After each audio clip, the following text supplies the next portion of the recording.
Hi, my name is Sen, and this is my capstone project on the environmental impacts on building foundations. Imagine stepping on wet, muddy soil. What happens? Your foot sinks in, leaving footprints and causing you to feel slightly unpleasant. Well, this also applies to building foundations. First, I will clarify what building foundations are. Building foundations are found in everyone's home and are key to keeping your home safe and stable. A foundation is the lowest bearing part of your home, and it bears the weight of your home, transferring force onto the ground. When you step into mud, your foot can sink in, and this can also happen to your home. Your house can sink into the soil, causing foundation settlement. So what is foundation settlement, you may ask? Foundation settlement happens when the soil moves beneath the home. As soil moves, air pockets or voids form. The voids cannot support the heavy weight of your foundation walls, and thus the walls themselves will start to crack and shift downward, or settle into those voids. A great example of foundation settlement is the Leaning Tower of Pisa that troubled engineers for many decades. The Leaning Tower is tilted at 5.5 degrees and was predicted to collapse at 5.4 degrees. Yikes. I want to ask you a question to think about, and that is, why did the Leaning Tower of Pisa tilt? Now, back to foundation settlement.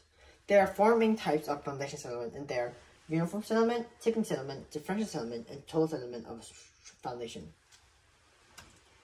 Uniform settlement is when the whole structure settles at a uniform rate without any cracks. Differential settlement is when the structure is built on soil containing different layers. Different structure portions may settle down differently, and cracks appear on different element structure, which could lead to the collapse of the entire structure. Tipping settlement is when one portion of the structure settles down to a certain depth. It may lead to cracks in the construction and induce the collapse of the entire structure. And finally, a total settlement of foundation is a combination of all three previously mentioned. Now, foundation settlement is very devastating to homeowners. It is very difficult to repair, it takes a long time to repair, and very expensive to repair. So now we know what foundation settlement is and its effect. I will talk about the causes of foundation settlement. Let's think about the previous question asked on why did the Leaning Tower of Pisa lean? Engineers at the time were masters of the craft, but they didn't quite understand the soil that they were building on. The Pisa comes from the Greek word meaning marshy land and describes the clay, mud, and wet sand below the surface. When it came to the construction of the tower, engineers thought that the 3-meter-long pile of shallow foundation would suffice. I'll explain more on these later on. Ultimately, part of the cause of the tower leaning relates to the lack of understanding on the soil.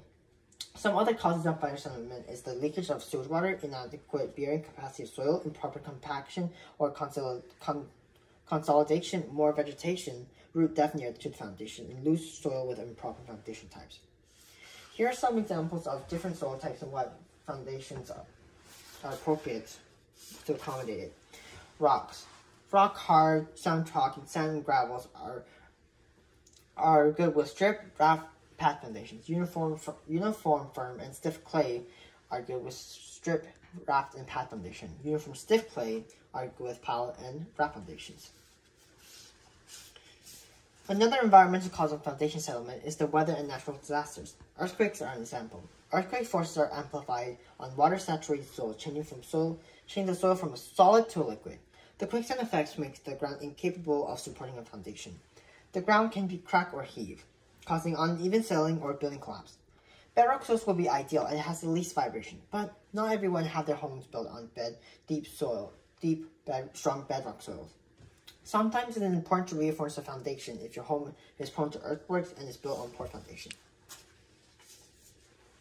Another natural disaster cause to foundations are storms and flood. Storms can result in high waves, rapidly moving water, and in some cases significant wind speeds that can tear down foundation. In addition, additional lateral loads from wind can also cause thousands of foundation failures when hit. Realistically speaking though, it's impossible to prevent any damage from these natural disasters. But what we can do is to try and minimize it with how we approach foundation buildings. Which leads to my next portion on the vast amount of foundation types we see. Foundation types are mainly divided into two categories: shallow foundations and deep foundations. Shallow foundations are placed near the surface of the earth or transferring the loads at shallow depths. The depth is generally around 3 meters. Shallow foundations are easier to construct, cheaper than deep foundations, as construction materials are available and less labor is needed, and these foundations are usually applicable for lightweight structures and weak against lateral loads.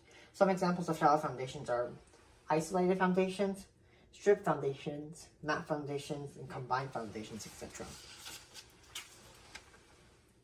Deep foundations, on the other hand, are the exact opposite. Deep foundations are placed at a greater depth and transfer the loads to deep stratus. They are generally more expensive than shallow foundations, as the construction process of deep foundations is more complex, skilled laborers are needed, and it's very time-consuming. Deep foundations provide lateral support and resist uplift, which is effective when foundations at shallow depth is not possible. Some examples of deep foundations are pier foundations and pile foundations. Choosing the right foundation is crucial when it comes to natural disasters. When engineers in Georgia constructed a deep pile foundation instead of a shallow one that they used to, they observed that not even hair cracks were in the building after 40 years of occupancy, whereas a similar tenement building, which is the same site built on a shallow foundation, has sustained an inadmissible settlement with more than 18 meters of tilting. For my project, I decided to dig deeper into pile foundation. Pile foundation is a kind of deep foundation, and it's actually a slant column or long cylinder made out of materials such as concrete, steel, and it usually supports the structure and transport the load at desired depth either by the end bearing or skin friction. Some types of pile foundations are sheet piles, load bearing piles, end bearing piles, and friction piles. With this information, I decided to make a model of a housing with pile foundation underneath.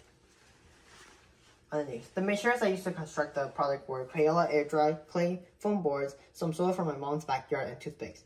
I first filled loose soil in a shoebox and decided to rest my foundation there. Then I created these poles for the foundation and put them in like this. In this process, I initially put the white clay onto the house model with a cardboard and foam bases. However, when it dried, it came right off, which was really frustrating to put back on since glue and hot glue didn't work. Then I used toothpicks to attach them together. Then I made a strong layer of dry clay to put at the bottom of the shoe, as strong as a layer at the bottom end of the pile, just like the end bearing pile. Once all dried up, I put the model into the shoebox with soil and filled it with more soil. Then I finished with the housing model. The real part of my product is the foundation beneath the foil house and how strong it should be. When I shaked it, simulating an earthquake, the housing still rested strong, whereas a foundation without it may slip or move elsewhere.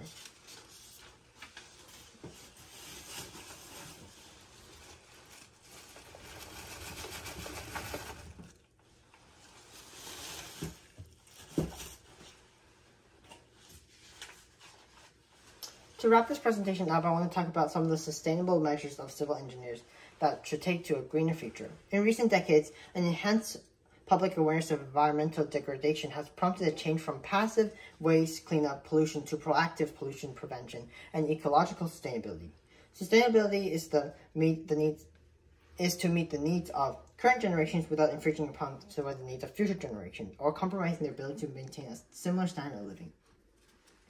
However, as we can see, rising temperature in our atmosphere and climate change has been very harmful to current and future generations.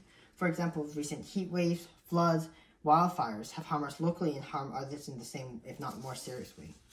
Civil engineers have a role to direct the greatest resources in nature for the best interests of mankind in harmony with human aspirations and sustainable quality of the environment.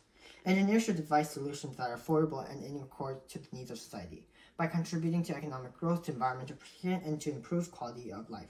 However, there are some major barriers to implementing environmental and sustainable education. To the present engineering student, the curriculum.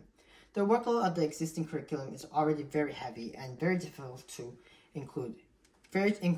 Difficult to include sustainable related materials. Increasing that content by the addition of new content can cause the loss of other essential materials. What is important and what we can do is raise awareness to engineers of environment sustainability. Increased awareness of climate change can put incentives for engineers to act sustainably. Thank you for listening to my capstone project, and if you have any more questions, please drop a comment down below. Thank you.